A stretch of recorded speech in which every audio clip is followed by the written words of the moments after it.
Esta es la historia de cómo una buena intención convirtió un Edén en un desierto.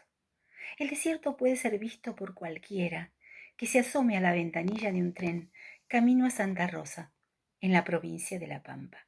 Sin embargo, allá por los años 40 del siglo pasado, quien se asomara a esa ventanilla podía divisar un Edén, una casita blanca en medio de un prado, una laguna, un camino de plátanos de tronco manchado que llegaba hasta la puerta de la casita de Georgette. Georgette, una muchacha que el general se trajo de Francia. Allá, por finales del siglo XIX, lo francés hacía furor y quien viajara podía traerse zapatos, vestidos, sombreros, una cocinera, licores, un chofer y quien se atreviera, una muchacha. Y el general se trajo a Georgette, encantadora, no solo por esos hoyuelos que se dibujaban cuando sonreía, porque Georgette siempre sonreía. ¿Y el general? El general era el más civil de los hombres. Estaba obsesionado por dominar su francés. Pasaba las tardes enteras sentado con Georgette conversando, como cuando estaban en París. Ella, de ociosa, se convirtió en hacendosa y trabajaba en el jardín, siempre cubierta por un sombrero de paja, del que se escapaba un bucle negro. Él pasaba las mañanas en la estancia, una estancia que no tendría mayor importancia en este cuento si no fuera porque quedaba a un par de leguas de la casa de Georgette. Eran muy felices. Cuando él venía de Buenos Aires traía regalos y Georgette sonreía. Y cuando llegaba de la estancia le hablaba de árboles y Georgette se aburría, pero nadie como ella para disimular el aburrimiento. Mentón en mano, los ojos brillantes, seguía la conversación pensando en otra cosa. Hasta que llegaba el momento de las historias de los abanderados de los Andes que habían sido abuelos del general, de las propias historias del general, catástrofe del indio. Entonces ella recordaba que él era un héroe. Aquello hubiera sido el paraíso de no haber sido por Barrio, el capataz de Georgette, un hombre que había servido a las órdenes del general en las campañas al desierto.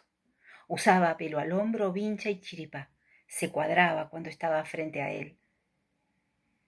El general le contaba que después de la batalla, Obarrio recorría el campo, se agachaba frente a los heridos, los tomaba por los pelos y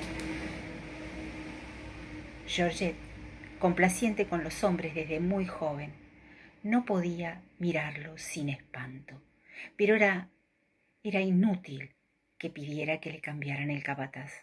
El general confiaba ciegamente en aquel hombre. Era inútil. La primera fisura en el reinado de Georgette se dio un verano. El verano en que la familia pasó sus primeras vacaciones en la estancia. El general ya no venía a verla todas las tardes, mucho menos se quedaba a dormir.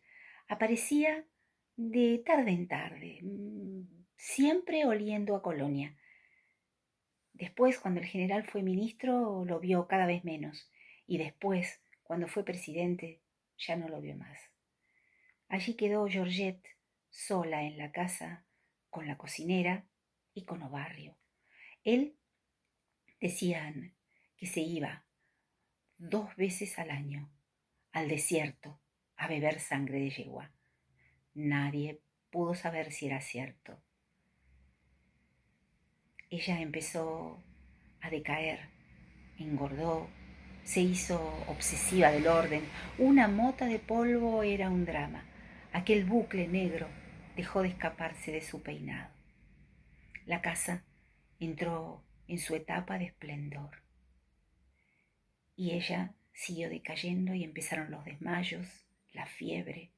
Vagaba sola por el jardín, Pasaba las tardes hablando sola sentada en un banco. Una tarde abrió los ojos y lo vio a Barrio frente a sí.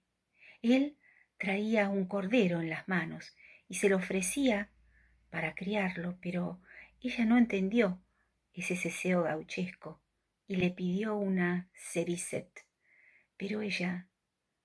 Pero Barrio, mejor dicho, no entendió su francés. Georgette murió una tarde en su cama imperial y su fantasma se levantó y la contempló ahí, despeinada, y en medio de un estado de zozobra comenzó a vagar por la casa, el jardín, los cuartos, la caballeriza. Nadie sabía el apellido de Georgette. Su tumba solo llevó su nombre y una fecha. Más o menos para aquella misma época, para ese verano, el general llegó a la estancia con toda su familia. Estaba jugando una tarde al croquet con sus hijas en el parque y divisó una muchacha debajo de un árbol, tocada con un sombrero de paja del que se escapaba un rizo negro, unos hoyuelos dibujados en la cara. El general corrió a su encuentro y, de no haber sido por el grito de la menor de sus hijas, hubiera caído a un canal que las lluvias del verano habían tornado muy profundo. Más o menos por aquel tiempo comenzó la decadencia del general. Sus colaboradores decían que había perdido la calidad de acero de su mente. Interrumpía cualquier reunión para pedir una cerisette.